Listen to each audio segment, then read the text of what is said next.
The Rabbids are back as Gabe traveled to far-off lands to play Mario plus Rabbids Kingdom Battle Donkey Kong DLC, and we've got the full scoop for you right here. What's going on, everybody? It's Zach from Switch Force. Gabe is here, and he returns with banana in hand and footage on his laptop. This is what Rabbids fans have been waiting for, and Gabe, I know this is what you have been waiting for. So today I've got 10 questions to learn all about what you played and whether or not it's worth it. I hope I have 10 answers for you, Zach. I hope so too. I mean, general overview, you got to play, what, about an hour and a half of the game? Yeah, right around there, roughly. And it's releasing in June, no specific date yet, but it is June. And it is part of the Mario plus Rabbids Kingdom Battle Season Pass, which was $20. And we'll get into some more details of that later down the line. But first off, Gabe, question number 1. How was it to go back to Mario plus Rabbids, and how is the game holding up nearly a year later? It was weird at first, right? Because, you know, I clearly knew that I was going to this event, right? And so I tried to jump back into Mario plus Rabbids by getting in and doing some of the challenges. And I honestly didn't spend enough time with it, right, prior to the event. I kind of went into the event almost like blind. I hadn't played Rabbids in quite some time since it came out, at least since the extra DLC had come out. So going back, it felt very weird at first, but it felt natural, like, right away. And, you know, speaking to the developers at the event, like, they are very, very aware that a lot of people probably haven't touched the game in quite some time. They acknowledge that openly. They're like, hey, we don't know when people, like, beat this and, you know, put it down and they haven't picked it up in a while. We're aware that it's taken a little while for this content to come out, but, you know, it's going to have, like, tutorials and stuff to get you back into the game. We didn't get to play any of those, so that was a little weird. They, on purpose, disabled those so that, like, because they assumed, like, we knew what we were doing, and we were. It was fine. But, yeah, going back was honestly really, really fun. The changes were, like, super awesome, and as far as how the game, like, holds up a year down the line, I still love it. I still think it's a phenomenal top-tier Switch title. That's awesome. And about that development process, Davide is still on board, as we know, the creative director. And they've got Grant Kirkhope, which is great because he did the music for DK64, so he must have a very special place in his heart for the big lug. But you had mentioned that this is actually a different team working on the DLC than the core Rabbids initial group. Yeah, I'm sure there's some carryover, but, you know, they did say, like, hey, we had, like, the Mario Rabbids team and an entirely new, like, Donkey Kong Rabbids team came over here and helped out with the Donkey Kong universe itself, because this doesn't take place in a Mario Kingdom. This does take place in a Donkey Kong like area, so they did need people that were, like, experts on Donkey Kong to come over and help develop this. Yes, it's exact. There are Donkey Kong experts out there.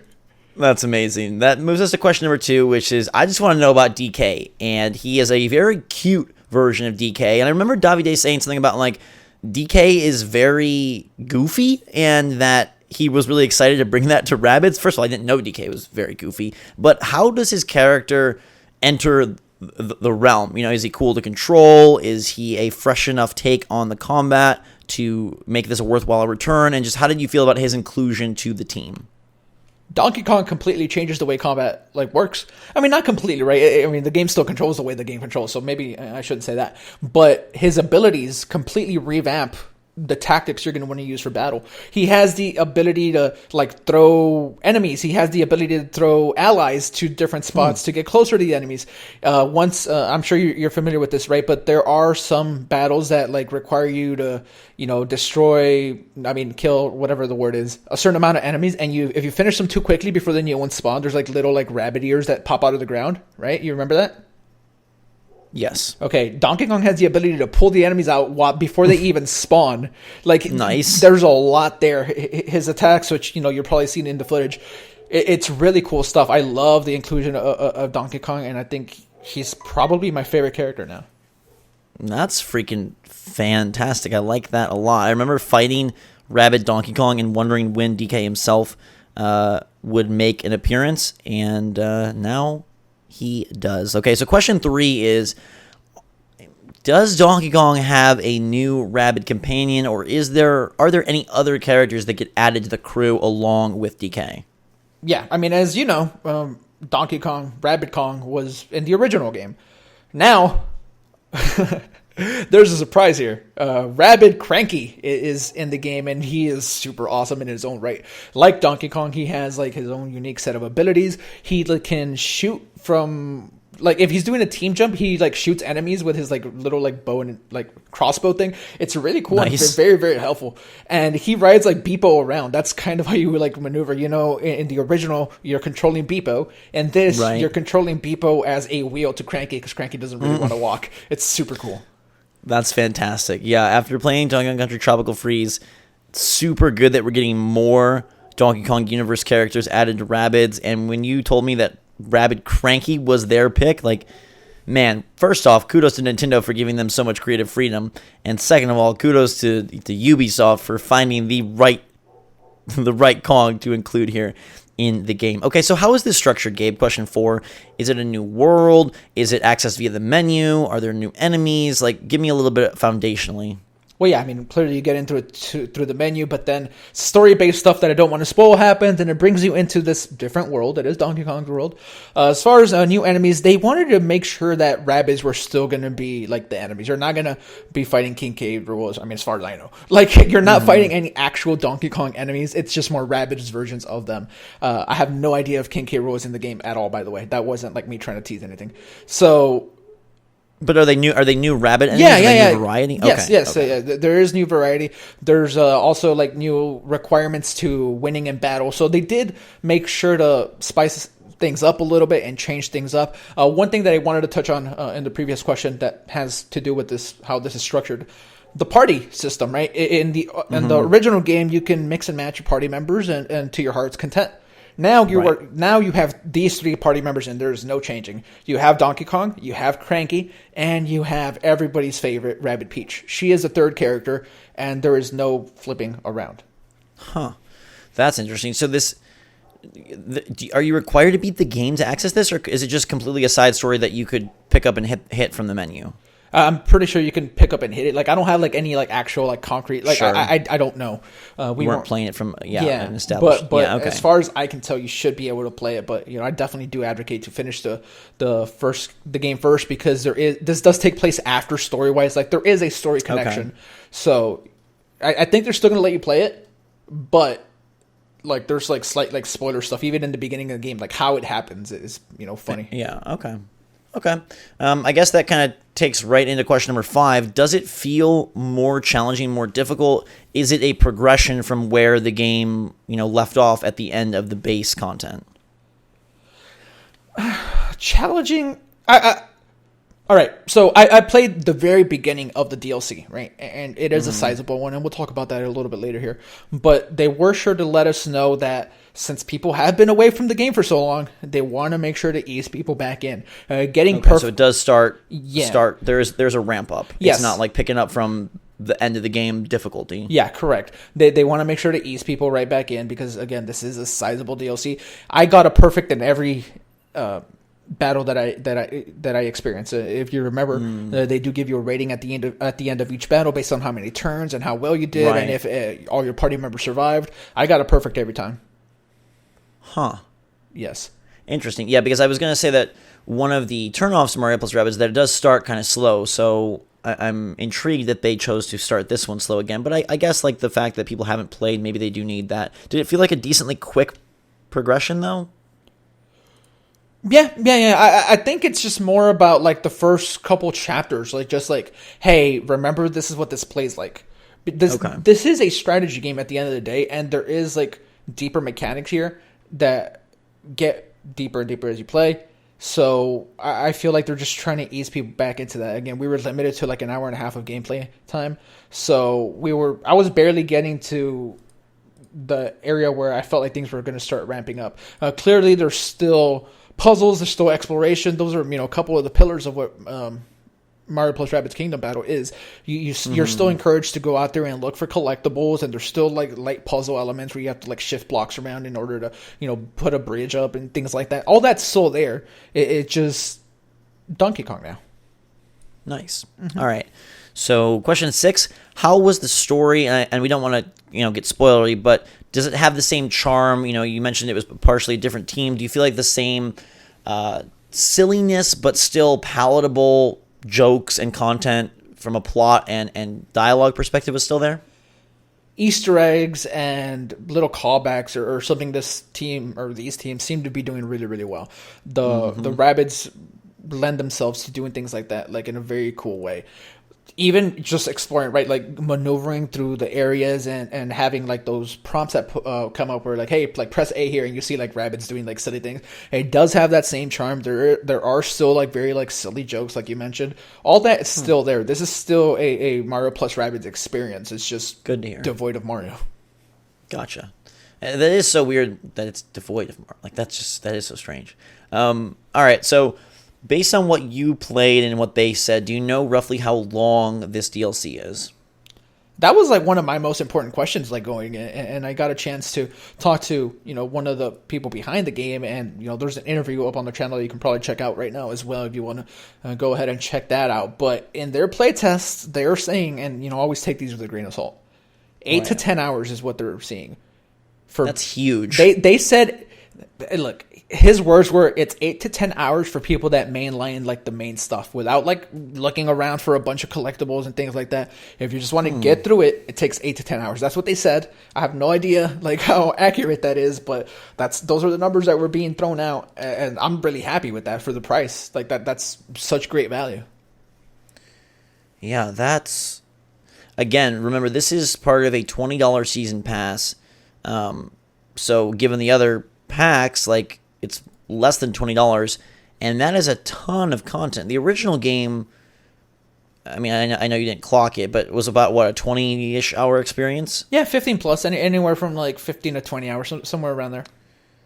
Yeah, so like that's crazy to me, but in like a crazy good way. This is by far the biggest like area they have, the biggest like kingdom like that they have. Oh wow, really? Yeah, so yeah. That's impressive. This is big, yeah. Huh. Okay, so I mean, I guess you basically answered it, but my next question was: does it feel worth it? Does it feel worth the price? I would say so, right? The season pass came out and it included some of the other challenge mode stuff and things of that nature. Even if you completely ignore that, I feel like this alone is worth $20. You get a chance to re-experience for at least anywhere from 8 to 10 hours this game that is truly, truly one of the great games in the library, one that probably gets like overlooked way too often in my opinion as well, just because of the genre and the weird mixing of the Rabbids. So I think it's a no-brainer, even if it's 5 hours, right? Like there are experiences on Switch that cost $20 that like last less than that. So as far as value goes, I think it's fantastic. I absolutely think it's worth it. It's a day one purchase for me. Nice. All right, moving towards the end of our list, number 9. After seeing and playing as Donkey Kong and Rabbit Cranky, do you have a new favorite Rabbit or character, or are these guys more towards the bottom of your list? No, these guys are up there, man. They're so cool. I love their move list so much. I love the fact that like, hey, like moving over there is like kind of difficult, so let me just throw my ally in that direction. Like stuff like that is very cool. I do like the abilities that Cranky has as well. So they're up there, if I'm honest. Nice. Yeah. Do you have a, if you had to pick between Rabbid Cranky and regular DK, do you have a pick there? I think I like Donkey Kong. The cool. stuff he's also traversal, like the stuff he can like do like traversal wise, like only he can do it. I forgot to like mention it, but in some of the battle arenas, there's like little like green blocks that only Donkey Kong can move. He can move from like one side of the map to the other like in one move. It's insane. Awesome. All right, and that brings us to my 10th and final question, which is taking Mario plus Rabbids Kingdom Battle as a whole now, and sort of including this DLC, where you mentioned that this game is overlooked and it still is one of the premier Switch titles, but does this elevate things given the new battle mechanics, given the new traversal mechanics, given the new characters, the new biggest world yet? Does this increase and improve the game even more, or does it still feel like, hey, there's more content, but it's still like the same kind of ranking, and this is just more of it? I'm stopping to think here for a second because I'm trying to imagine what the rest of the world is like, right? Like, again, it's like the biggest world they've done. We saw such a small piece of it. Gotcha. I guess does it change the like if this was part of default Rabbids, would that elevate the game? Oh yeah, or no? yeah. For Okay. sure. I do think so, right? If they had like a Game of the Year edition, right, this Gold edition that's rumored, right? If this is included in there, I absolutely think that this kind of like steps it up a little bit. The only like issue I have is like the Switch exclusive library is so strong that like even moving up a spot, like that's a big deal. Right, but there is enough new here, and there is enough variety. Because I would say that if Mario plus Rabbids was criticized for anything, I think variety was one of the most common complaints. So this is a great inclusion, and now taken as a whole, it seems like maybe it doesn't, leapfrog some of the Nintendo first-party stuff, but it definitely only enhances the experience of Mario plus Rabbids. And if you're a new player getting to experience, say, this hypothetical, well, it's not hypothetical, but the Gold Edition that Ubisoft listed in their earnings report, that may be an even more appealing and even more like, hey, you gotta get this game.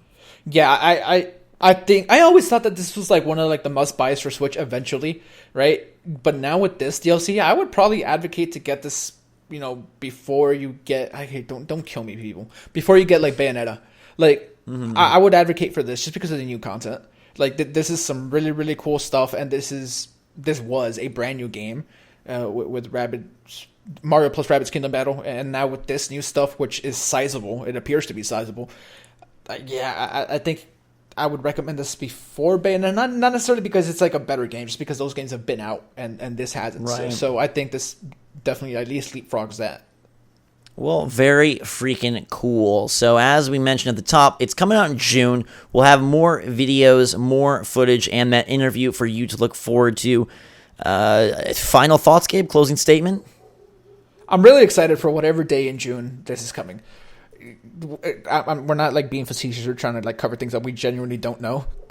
and if I'm honest, I got the sense that they didn't know like what day in June it's coming. I think that they're very, very close to like finishing. They did make sure to note like, hey, like some stuff is not final, but they're like right there. I don't think that this comes out anytime after. I think June is happening 100%. They seem it's been a while. Very confident of that. So I'm excited for whenever. I just hope it doesn't drop during E3. That's my only thing. Well, they got to avoid Mario Tennis Aces at the end of the month. They've, early in the month would be great. If it was like a surprise, first week of June release, that would be very cool. But who knows? Maybe it's something that they drop at the press conference as kind of a back home surprise. That's just me being selfish because I know we're going to be busy like at E3, so I want to play it. That's just selfishness.